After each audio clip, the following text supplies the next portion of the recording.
You know the famous Osibisa band? Oh yeah. No, welcome home. Yeah. Yep. That track. Oh yeah. Waya. It's got to sing. It will be a sweet tune at the Amex when Graham Potter walks through the tunnel, because it will be a wonderful Chelsea welcome. taking on Brighton this weekend.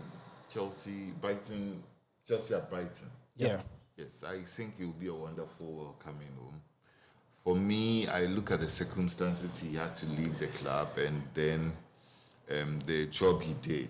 I think that all parties are in agreement that he left at the best possible time. He did a great job for Brighton, and Brighton don't look a terrible team afterwards. You understand? I think that they are a team that is also in transition. They are under a new manager. They are doing what they ought to do. But it should be a great game, because I look at the new Brighton manager. I watched their game with City. Yes, even though eventually City had to beat them by 3 goals to 1.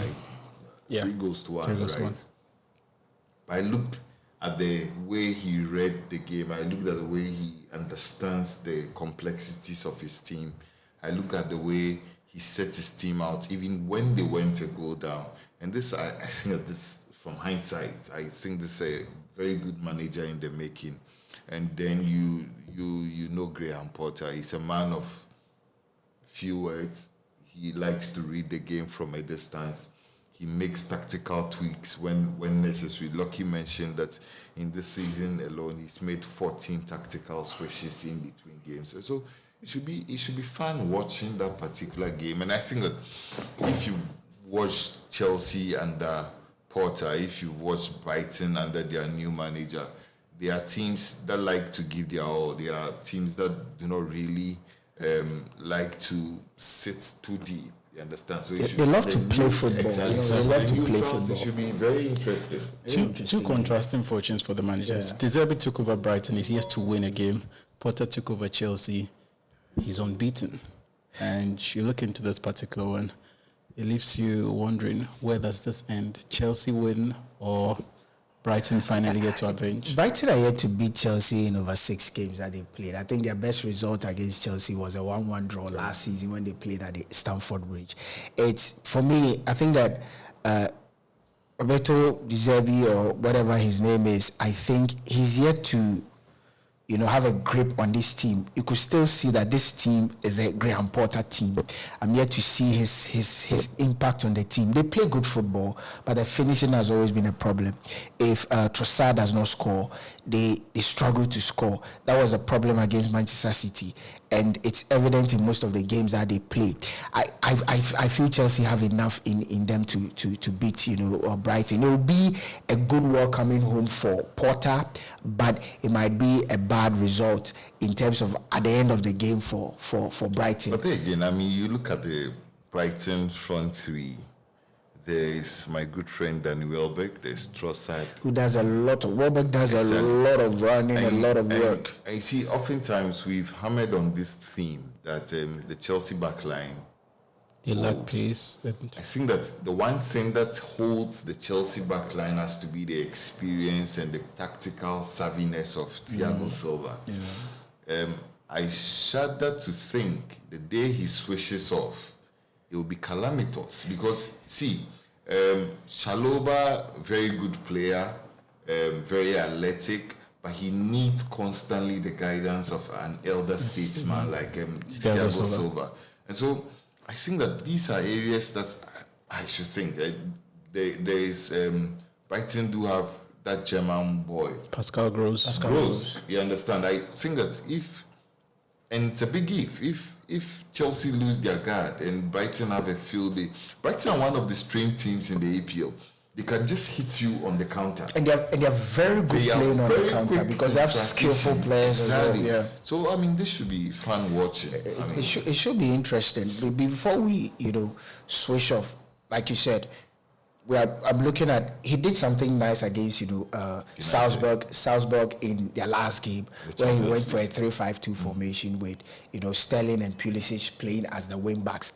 that is what I think I'm likely to see, because he knows the pace the Brighton attackers have. They need players with similar pace who can recover very well, because Cucurella we are yet to see the very form that made him, exactly. Again, from Chelsea, there's another big game because of the contrasting fortunes of both teams. Liverpool taking on Leeds United. Liverpool, people thought, okay, after they riding the wave against Manchester City, they're still lost in the Forest. They nearly lost it, but they still held. They're still lost in the Forest. Well, they still held their own against West Ham. The Liverpool but they were beaten by Forest. Ghana CD and the dollar. Don't go But they're coming up against a team that has been struggling. They've won just 2 in their last 20 games. In their last 6 games, they're yet to pick a single defeat. They've drawn just 1 in 6. The record is terrible. That's Leeds United. I do not know what Jesse Marsh can do in this game. We know how Anfield is one of the dreaded places to visit. No matter how good you are as a team, when you come to Anfield, the best you can get is a draw against Liverpool. Well, for all of the struggles Liverpool have had to go through, I think that the one thing that has remained a constant has to be their performances at home. They are in a terrible form because of their away record in the EPL. They have not picked up maximum points on the road this season. And so playing at Anfield and knowing very well the tax that lies ahead for them, I'm pretty sure that in that dressing room, Liverpool will be thinking minimum top 4, because it looks like the title. You think Liverpool have given up on the title? No, I think the title is gone. I don't think they've given up on the title. It'll take a miracle for them to. I honestly think that Liverpool can win the league from this point. It will take a big capitulation by City, the teams at the top. United, exactly. Chelsea. I think Liverpool are thinking, guys, minimum, let's make the top 4. But if there is ever a game that could turn the fortunes of Liverpool around, it has to be the game against Leeds United. Leeds and Liverpool have some sort of rivalry between the two. And when it comes to those games, particularly at Anfield, I think that this is where the big boys in the Liverpool team need to stand up and be counted. Because for me, the key performance of Liverpool that have carried the team in the last 5-6 years, they've not really come to the party this season. That's the gospel truth. That's quite a problem. I mean, from defense to midfield to attack. In defense, you can talk about Alexander-Arnold, you can talk about Van Dijk. In midfield, you can talk about Fabinho losing a lot of pace, Henderson being on and off because of injuries. There's Thiago Alcantara in there, his form has been indifferent. Salah has not been himself. And now there are major injuries to Luis Diaz. And I think that of all the Liverpool front players, Firmino has been probably the most consistent. You understand? So these are issues that Liverpool needs to address, but tactically, I see them getting one. Tactically, I think that this is how I expect Liverpool to set up. It's time he gave Darwin Núñez the chance, especially in games like this. This is not a City side that you want to say, okay, let me pack the midfield and suffocate City. This is a Leeds side who also love to play, and Liverpool can play if they decide to play. I expect him to go for a 4-2-3-1, hoping that his usual back 4, the 2-man midfield will be Thiago Alcantara and Jordan Henderson, because Fabinho he's lost for form. Then the 3 men behind, Darwin Núñez will be Mohamed Salah. He will probably go for Elliott. Then Roberto Firmino. In Salah, there are goals. In Firmino, there are goals. In Darwin Núñez, there are goals. So I'm expecting that he will line up in a 4-2-3-1 formation, and he can beat Leeds. Look at Leeds and Liverpool in this particular fixture. Leeds' last 4 visits to Anfield. They've conceded 16 goals. It's outrageous. In their last an average of four per game, and they manage just 5.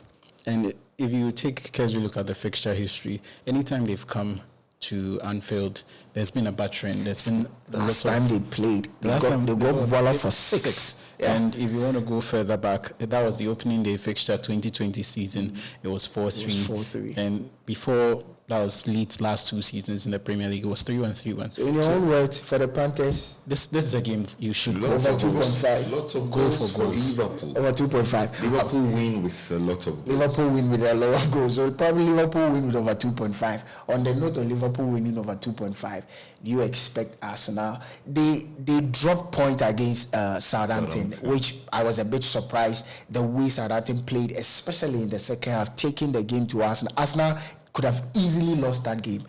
They come back home to the Emirates Stadium. They are taking on a Nottingham Forest that are born with confidence after beating Liverpool. Well, take us through how you think this game. I think that Arsenal continues to surprise me, and I think that from where I sit, the indifferent form of Arsenal is what will cost them the title. I don't think it's Arsenal being the first draw of the season. Exactly. Come on, Kofi. No, if you want to win the title, you're being unfair. If you want to win the title, you need to win games against Southampton.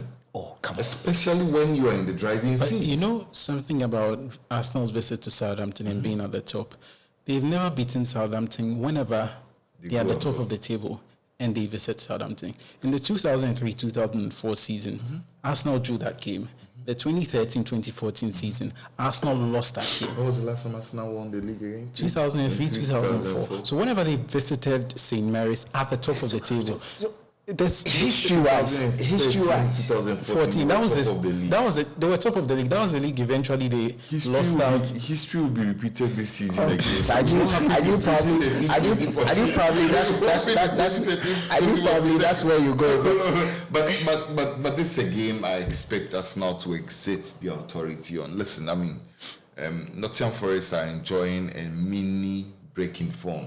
Had a draw in their previous game before the game against Liverpool, and then beats Liverpool. That should do them a world of confidence. I mean, you understand the dressing room of Nottingham Forest, giving Steve Cooper the new contract, ensuring that you have a lot of trust in the manager.